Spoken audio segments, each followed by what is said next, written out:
Buenos días. A ver otra vez. Buenos días. ¿Cómo están, hermanos? Qué bueno, qué bueno. Con calor, ¿verdad? Sí. Y aquí al frente hace más, ¿eh? Y con este cabello hace más todavía. Voy a tratar de no tardarme tanto para no sufrir tanto de calor. Este, Les quiero leer una frase que dice, la vida es como visitar al dentista.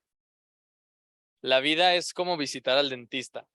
Se piensa siempre que lo peor está por venir, cuando en realidad ya ha pasado. Se piensa siempre que lo peor está por venir, cuando en realidad ya ha pasado. Hace aproximadamente, hace aproximadamente 2 años estaba trabajando en una librería, hermanos. Y la verdad era un trabajo aburrido, la verdad. Me dedicaba a limpiar los muebles que me asignaban, a ayudar a los clientes, a aprenderme las editoriales, dónde están los libros. Pero lo interesante es que me dejaban leer ahí en la librería. Obviamente en mi tiempo libre, ¿verdad? Siempre y cuando no tuviera clientes o algo importante que hacer. Leí, no piense que muchos libros, leí un par nada más. Y de entre ellos, leí un libro que se llama El hombre en busca del sentido, de Víctor Frank. No sé si usted lo ha leído. Es un libro de este doctor, es un psicoanalista o era un psicoanalista que en el tiempo del Holocausto, de la persecución judía por parte de los nazis, fue llevado a un campo de concentración, hermanos. Y él pasó todo ese proceso desde un punto de vista psicológico. Él se comprometió en entrar en el papel de un judío apresado por los nazis y empezó a escribir un libro, él lo dice en su prefacio, desde el punto de vista psicológico de lo que él sufrió ahí y de lo que él vio dentro de los demás pues reclusos, dentro de los demás prisioneros. Y esta frase él lo dice en en una parte de ese libro.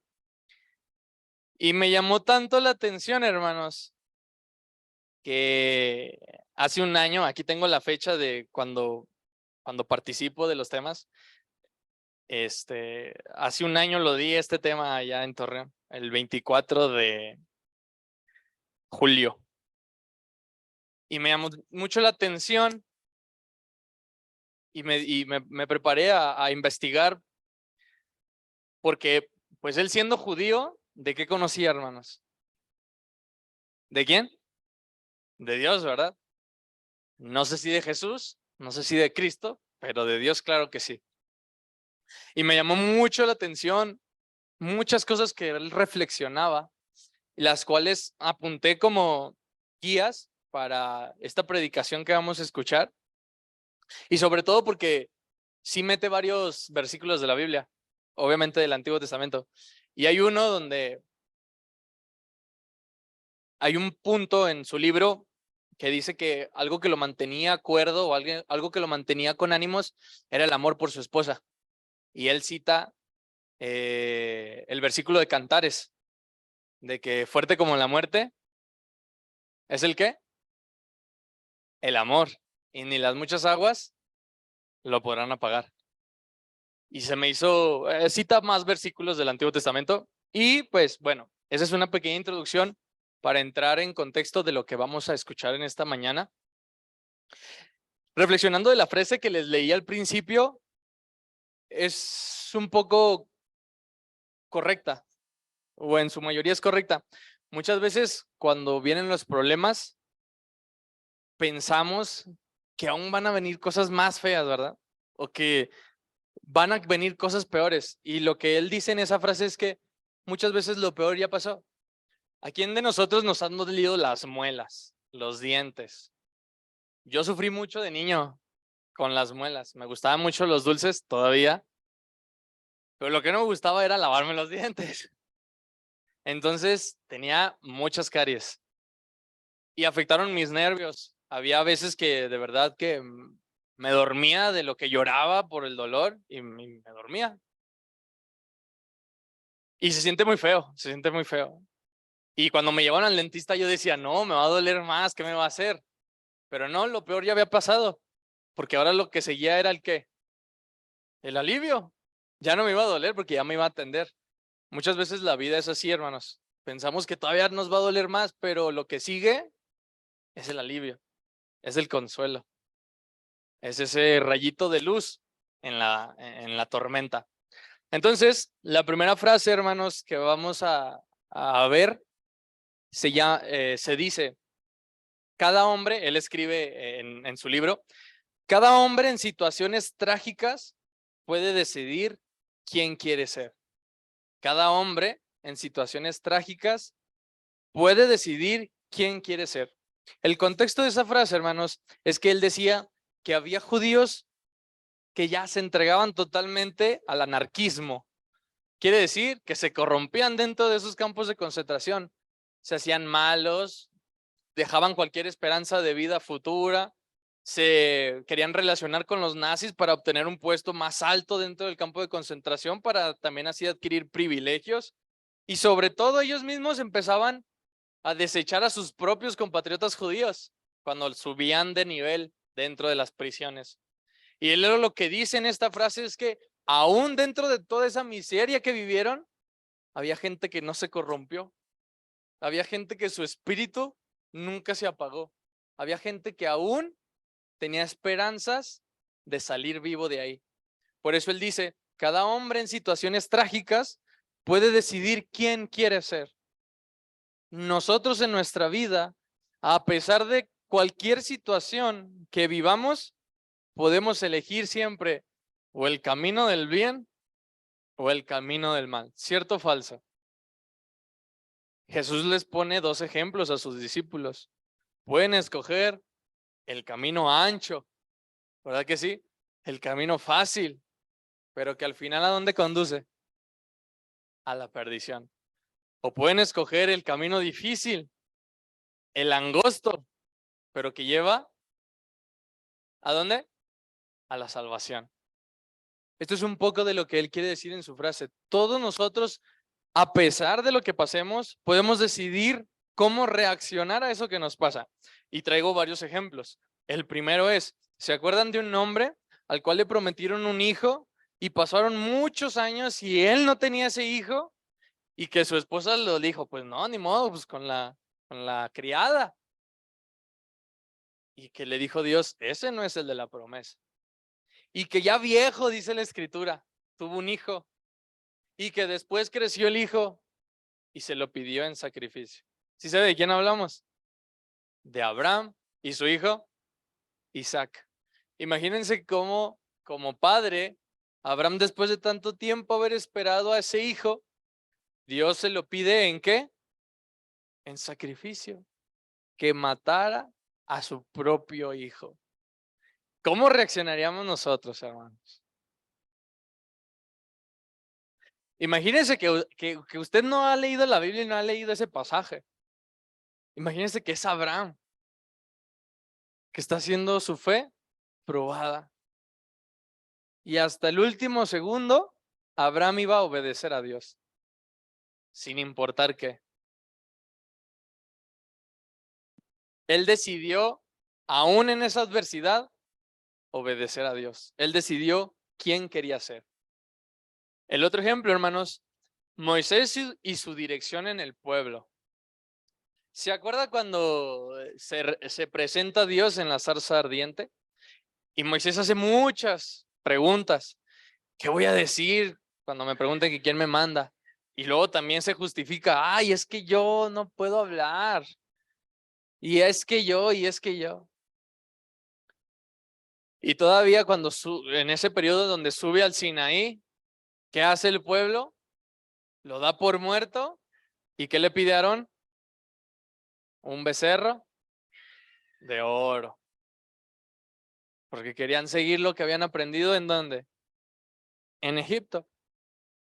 Pero Moisés, hermanos, si usted se acuerda de los 5 primeros libros de la Biblia, si tiene un esquema de línea del tiempo, Moisés siempre se mostró como un líder para ellos.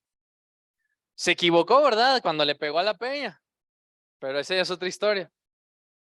Pero siempre se mostró como un líder, a pesar de las rebeliones del pueblo, a pesar de lo que hacían.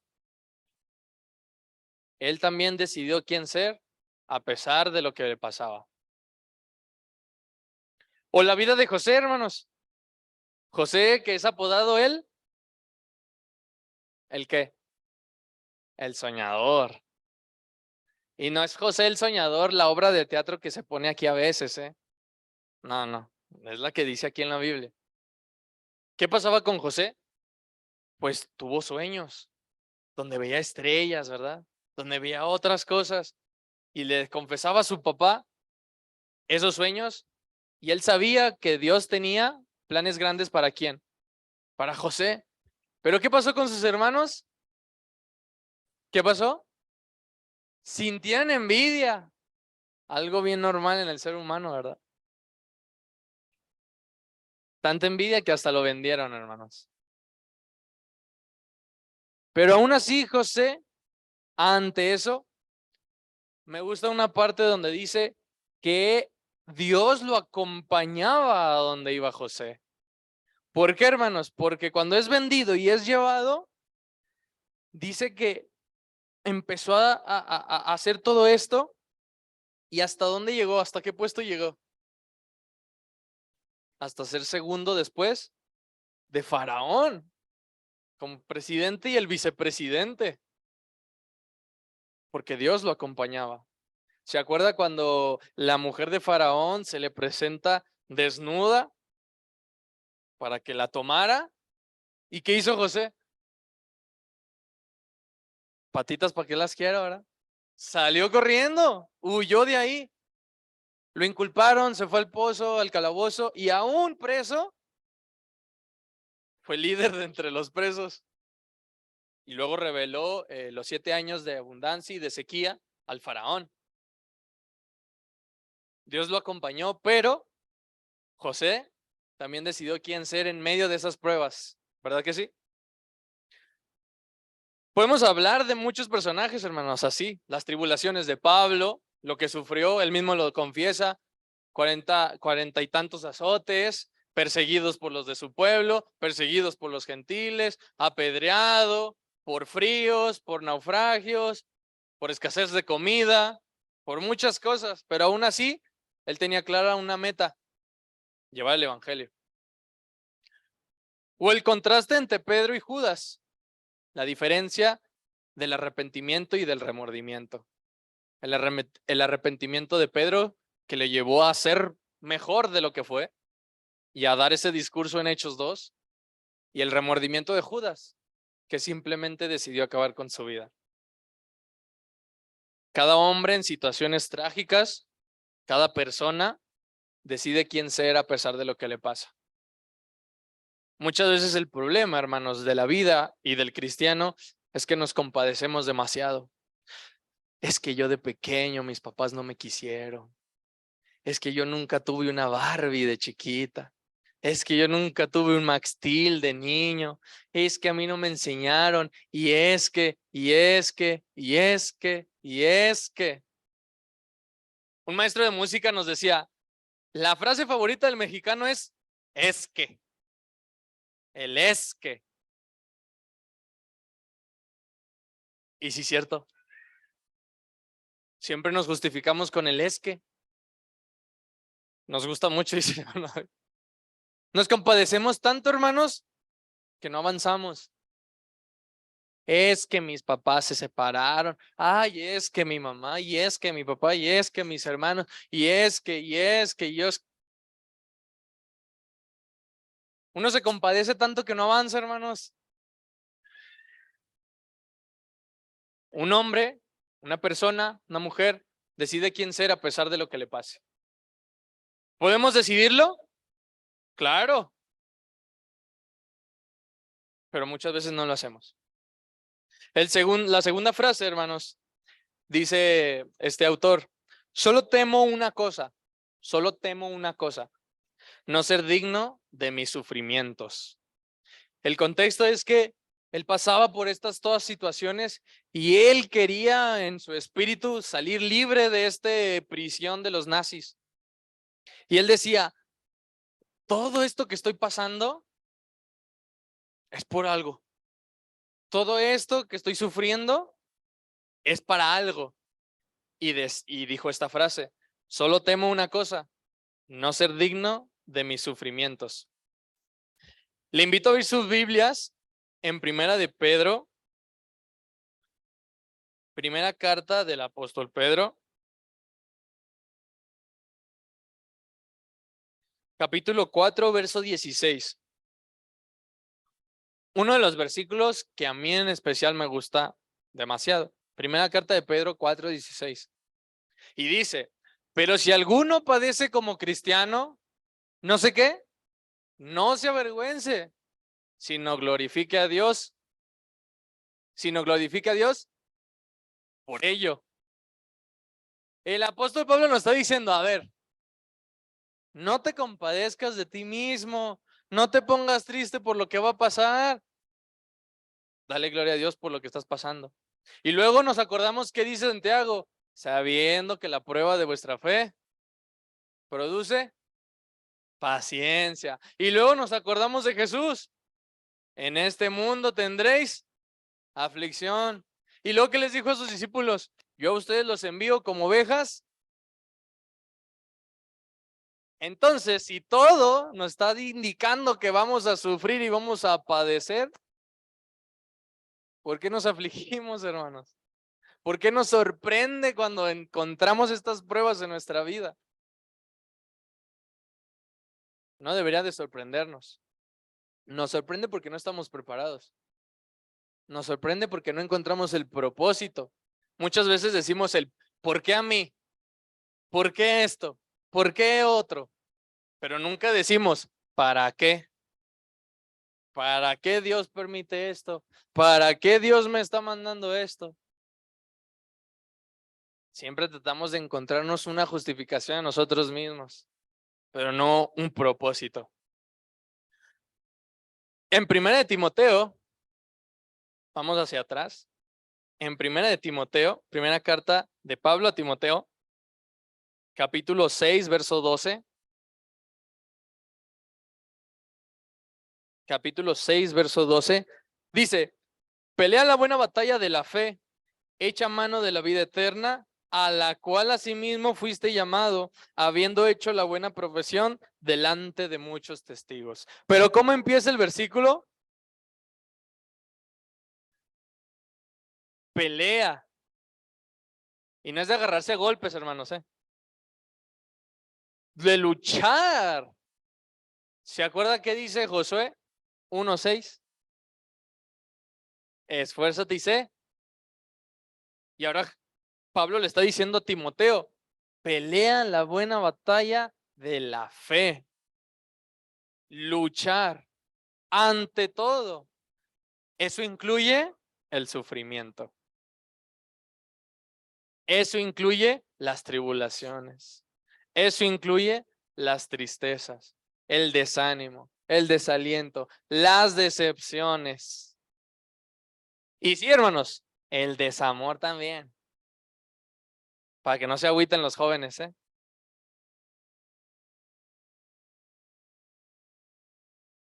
Solo temo una cosa, dice el autor: no ser digno de mis sufrimientos. Muchas veces nos preocupamos por lo que pasa en nuestras vidas y ojo, nos preocupamos, pero no nos ocupamos. ¿Y qué voy a hacer? Y esto y aquello. Pero no ordenamos una serie de pasos que nos van a ayudar a resolverlo. Entonces nada más queda en nuestra mente esa aflicción, esa preocupación antes de ocuparse. Así que la próxima vez que pase una tribulación, hermano, la próxima vez que pase algo repentino, hermana, tome en cuenta las palabras de Pedro. no se avergüence, sino glorifique a Dios por ello. Pelear la buena batalla, dice Pablo. La siguiente frase dice, superar el sufrimiento supone una verdadera hazaña interior. Esta frase la dice casi ya al final del libro, cuando él ya es rescatado de ese campo de concentración y empieza a analizar todo lo que vivió y ahora empieza a ver cómo superan todo lo vivido, el estrés postraumático del evento, todos los que salieron libres de ese suceso. Muchos no pudieron vivir una vida normal porque ya quedaron traumatizados de eso. Vivían con miedo, vivían de una forma como si todavía estuvieran en ese campo de concentración. Y claro, pues es normal después de vivir algo tan traumático, hermanos. Entonces él dice, superar ese sufrimiento que se llevó a cabo en esos días supone una verdadera hazaña. Y esto me reflexionó al mismo ejemplo que les comenté anteriormente, a Pedro y a Judas. Ambos tenían que superar un sufrimiento. Pedro de haber negado a su maestro. Incluso después de haberle dicho, yo con mi vida protegería a ti, Jesús. Y Jesús, ¿me vas a negar 3 veces? No, Jesús, no, maestro, no lo voy a hacer. Sí lo vas a hacer. Pedro estaba tan seguro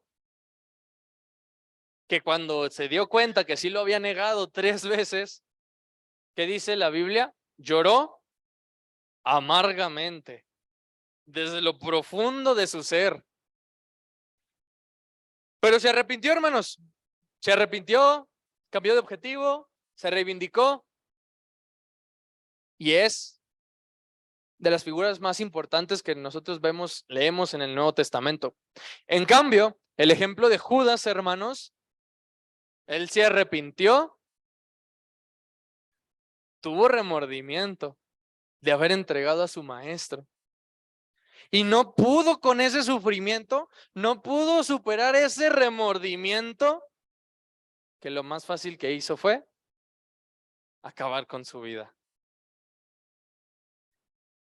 No superó, no se perdonó a sí mismo, que decidió acabar con su vida. Muchas veces, hermanos, los cristianos vamos a ir por la vida cargando una bola de esas de prisionero y la vamos arrastrando y arrastrando y arrastrando porque no nos perdonamos a nosotros mismos. Podemos leer y escuchar predicaciones de que Dios nos perdonó y de que Dios nos invita y dice Isaías, venid y estemos a cuentas, pero no nos perdonamos a nosotros mismos.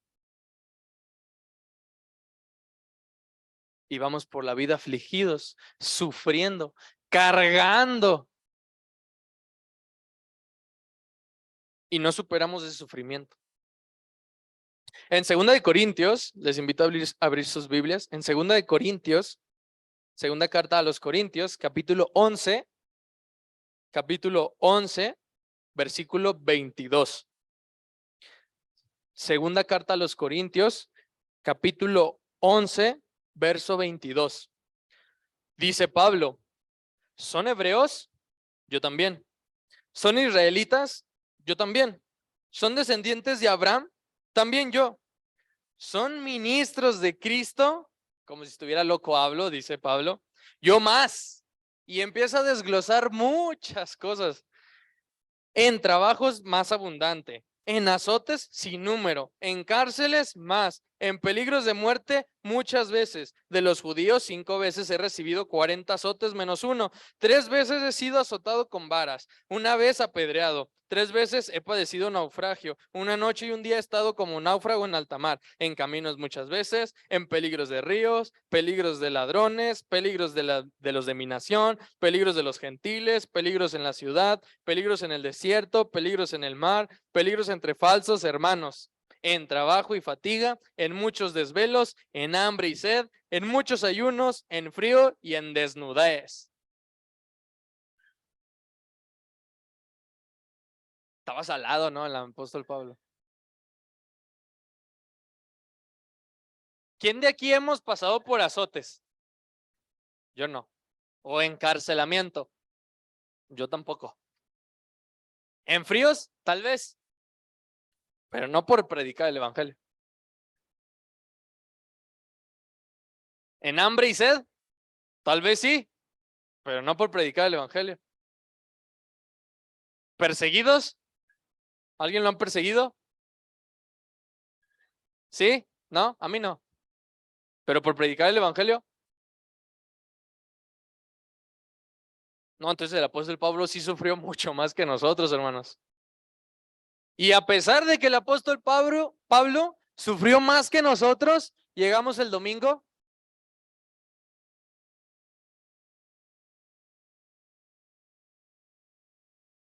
¿Qué pasó, hermano Adrián? ¿Por qué vienes triste? Perdió la América.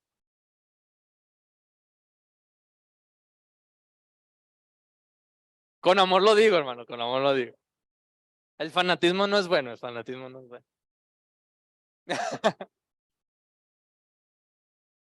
Llegamos.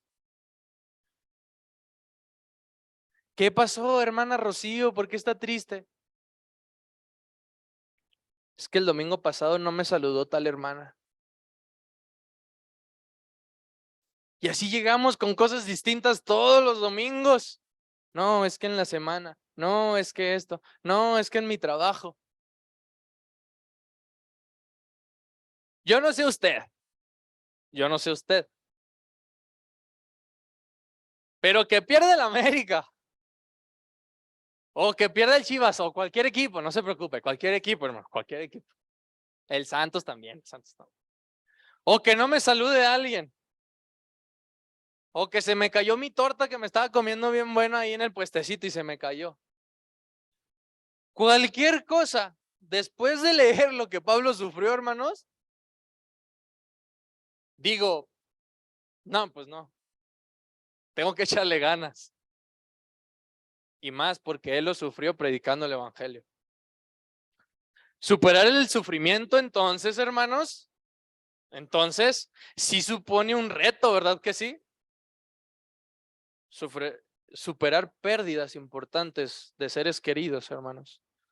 Superar pérdidas emocionales, superar pérdidas en esta vida es un reto difícil, pero no imposible.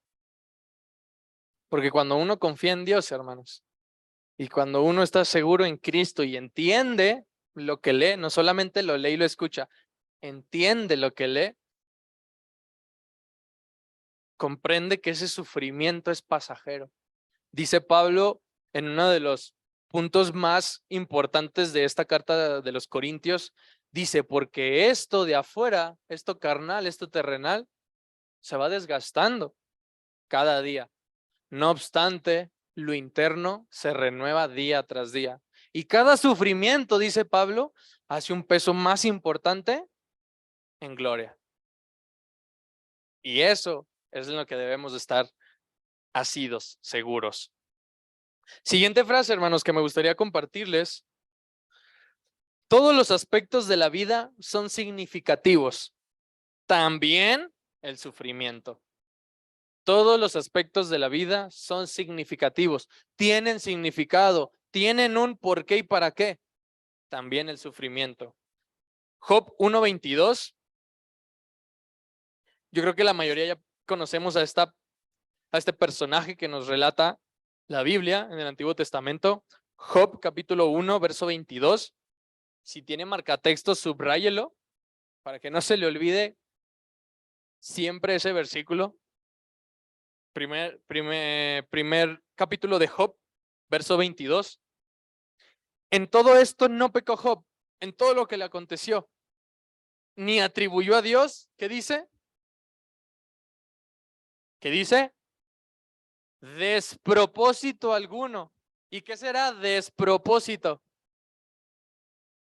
Sin propósito. Sí, así de fácil. Entonces Job está diciendo que había un propósito por todo lo que él estaba pasando. Todos los aspectos de la vida son significativos, también el sufrimiento, hermanos. También el hecho de que usted pase esas tribulaciones, pase esas pruebas, llore, es significativo en su vida. El otro día leí una frase que me gustó mucho y decía, cuando todo se pone más difícil,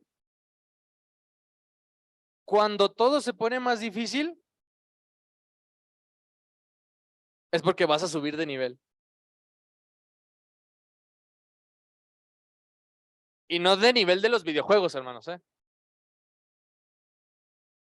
Cuando uno supone que está llegando a una pesadez en su vida, a una prueba tan fuerte en su vida, es porque lo que sigue lo va a hacer mejor.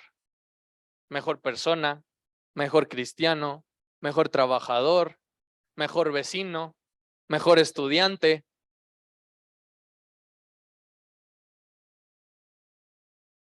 Cuando las cosas se ponen difíciles, hermanos, es cuando crecemos. Eso difícil nos hace crecer. En la música, por ejemplo, hermanos, nos ponen cosas difíciles a lo que nosotros podemos hacer. Y uno diría, ¿por qué? Pues para aumentar nuestro nivel. ¿Qué será más difícil? ¿Jugar fútbol en México o en Europa, hermano Adrián? Pues en Europa, ¿verdad que sí? ¿Qué será más difícil, hermanos? ¿Dar una predicación con 50 personas o con 3,000 personas? Hermano Héctor, con los 3,000, ¿verdad que sí? Pero eso va haciéndonos crecer. Por tanto, hermanos, hay que tomar ese sufrimiento como algo importante también en nuestra vida que nos va a permitir crecer después de superarlo. Y por último, hermanos, el sufrimiento como parte sustancial de la vida. El sufrimiento como parte sustancial de la vida. En Juan, en el Evangelio según Juan, capítulo 16, en el Evangelio según Juan, capítulo 16, versículo 33. Estas cosas os he hablado para que en mí tengáis paz. En el mundo tendréis, pero confiad, yo he vencido.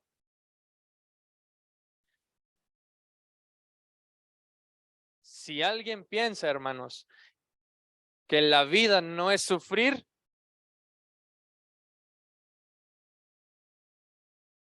yo creo que estaríamos en un error. Y ahora, si alguien como cristiano piensa que venir a Cristo es tener una vida resuelta y sin problemas, pienso yo que también está equivocado.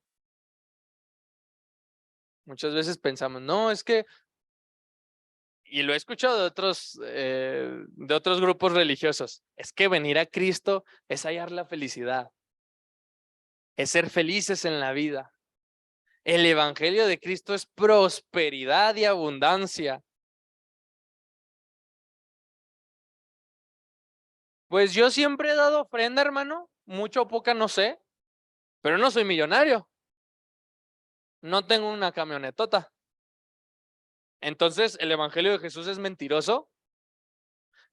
El mentiroso es el hombre que piensa que el evangelio es prosperidad y abundancia y riquezas. Antes bien, Jesús les enseñó a vender todo y dárselo. ¿A quiénes? A los pobres. El sufrimiento es parte de nuestra vida cotidiana, hermano, hermana. Hoy, mañana, el martes, miércoles, no sé qué día le va a tener que tocar una prueba. Pero hay que estar preparados para ello. Hay que estar firmes en Cristo y hay que confiar en nuestro Dios. Jesús nos dijo en Juan capítulo 14, ahí donde estábamos más atrás, Juan capítulo 14, verso 27, la paz os dejo, mi paz os doy. Yo no os la doy como el mundo la da. No se turbe vuestro corazón, ni tenga miedo. Por más que tengamos sufrimiento en nuestra vida, pues, hermanos, Jesús nos está ofreciendo una paz que el mundo no nos la logra dar.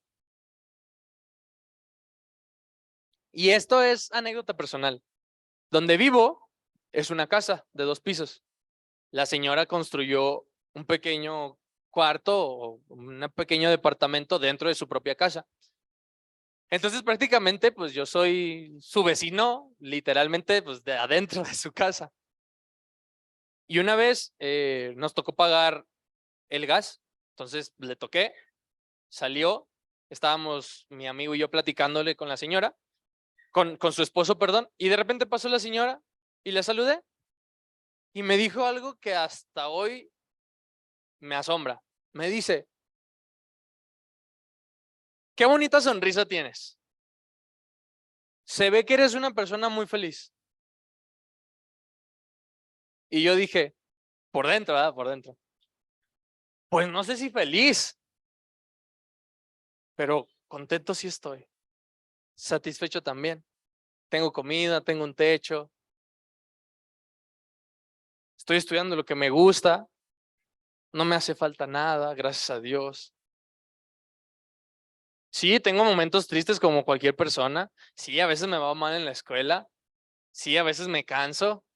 Sí, a veces quisiera gritarles a muchas personas porque soy carne.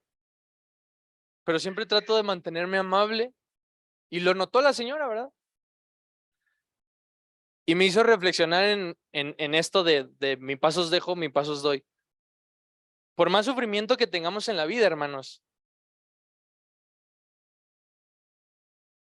alguien que verdaderamente ha encontrado la paz en Dios y la paz en Cristo, puede ir a dormirse tranquilamente. De verdad. Mi compañero se los puede contar el día que lo vean, que yo me duermo y ya, ya no existe el mundo para mí. Y a veces en la colonia pasan motos, carros, gritos, se pelea la gente ahí. Bien común, ¿verdad? Bien común. Y me cuenta al día siguiente mi amigo, me dice, ¿no los escuchaste? Y yo, o me dice, oye, te estuve hablando en la madrugada, te grité. Yo me duermo y me duermo, discúlpame, a lo que voy. Pero una persona que vive preocupada, hermanos, que vive sin esa paz, que vive dándole vueltas en su mente a los problemas, con remordimiento, con aflicciones, no que no las tenga, sino que las antepone a la paz que Dios nos da, no vive tranquila, hermanos. No concilia el sueño. A lo que nos invita Jesús es a reflexionar sobre eso, hermanos. Si verdaderamente nosotros hemos encontrado a Dios y hemos tomado a Cristo, entonces tenemos que ser partícipes de esa paz. ¿No lo cree? Sí, ¿verdad? Por último, hay una parte importante cuando Jesús nos habla en Mateo capítulo 16 acerca de nuestra cruz. ¿Se acuerda que Jesús nos dice, para ganar su vida tienen que perderla? Y para vivir tienen que morir. Y luego dice más adelante, entonces cada uno tome su cruz y no solamente tome su cruz, sino que también sígame, sígame.